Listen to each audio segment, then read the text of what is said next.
in this video, I'm going to be showing you how to make a template for the cone that you're going to make for your Pewter Tavern mug. So over here, you can see I have the silhouette of my Tavern mug in Sharpie already marked out. If you have graph paper or something, that would probably be a little more useful than just the plain black paper that I've got here, but I don't have any black paper or graph paper, so I'm just using what I've got during this quarantine time. So like I said, this is going to be the silhouette for my mug. The opening right here, the top, that's 3 inches. And then the height is 5 inches, and then my base here is 4 inches. So I'd recommend doing something kind of similar for that. So you want to find, and this is where if you have graph paper, it's really handy, you want to just draw a line through the center of your mug, and you want to extend that line really far. So I'm drawing it almost off this page I've got here. The next thing that I want to do is I want to draw a line from my edge right here, and I'm going to scribe that until I intersect with my middle line up here.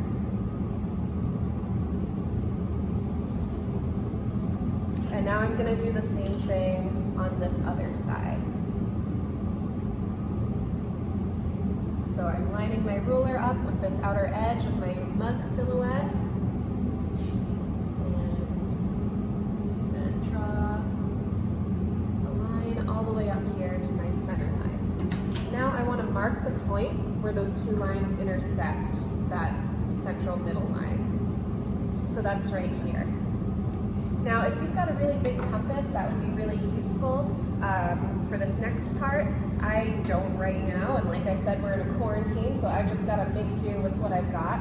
So if you have, a scribe and a pencil, or maybe 2 pencils and a string, that would probably be useful. I don't have any string, so I've taped a scribe to this ruler that I'm gonna sit right at that point where those 2 lines intersect the middle line, and I've placed this ruler so that it's coming into contact with this top point right here on my mug.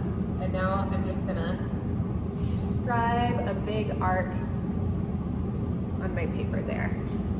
And now I want to do the same thing for this bottom corner. So I'm just gonna line that up. I'll have to readjust my really fancy compass that I've got going on. So just bear with me for a second. Okay, so I'll put my scribe back at that mark where the lines all intersect, and now I'm scribing a big arc from the bottom portion there. So the next thing that I want to do is take a compass, and now I actually have one that would be suitable for this, and I'm going to measure this top width right here. So I'm going to set my compass there, and then I'm going to mark on this top arch that I scribed 1, 2, 3 lengths, and then I'm going to do a little bit more. The reason why I'm doing that is because we're making a cone, which is round, so you can basically think of this as we're multiplying this width by pi. So that would be 1, 2, 3, pi is 3.14, so we just scribe a little extra there. And now we're going to do the same exact thing on the bottom here. So I'll just adjust my compass so that it's this bottom width right here.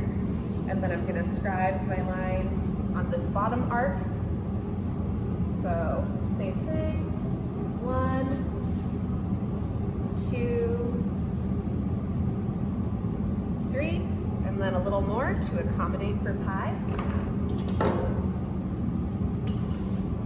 Now I will just draw a line to connect these last 2 marks that I made.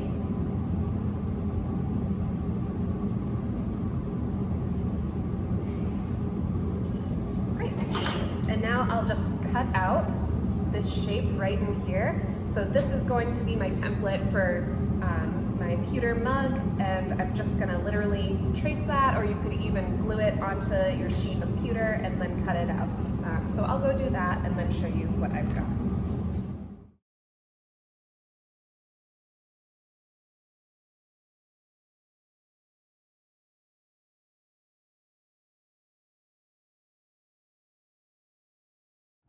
Now, this is my template for my pewter tavern mug that I'm going to make. This is also the same formula that you would use for making any sort of cone, so even if you're doing something that's a lot more smaller scale, you can use that same technique. You can see that I glued my flimsy brown paper onto this manila folder just because it's a little sturdier. Also, sometimes I like to make multiples of these, so it's handy just to have them. I've got my piece of pewter right here, and I'm literally just gonna trace my template on the pewter with a Sharpie.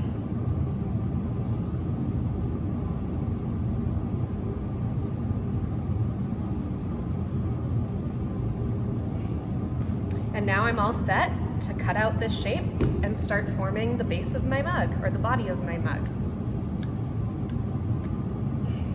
Now when you go to cut this out, you can either use a saw blade, or if you've got a shear at home, you can certainly use that too. I would save any scrap pewter that you've got because we're gonna be making a handle, and even though we have ingots for that, sometimes you need a little more extra material. We're also gonna be fusing this cylinder together when we get to that point. So we're gonna want to actually have some strips of pewter to fuse these two edges together.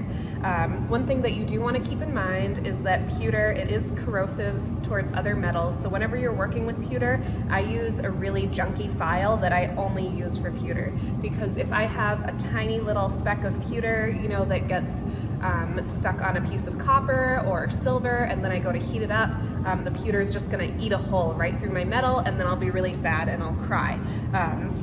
So I'm gonna make sure that when I cut this out and I file it, I'm just using a junky file that's for pewter only, and I'm also going to sweep up any pewter dust that's left over. It's probably even best to vacuum it up if you've got a limited space and you wanna keep your pewter away from contaminating your fine metals. So that's it for this video, and I will be back soon with how we start forming this, and then also I'm gonna be making a video on how to cast a handle in the next couple days. So that's that, and I will see you later.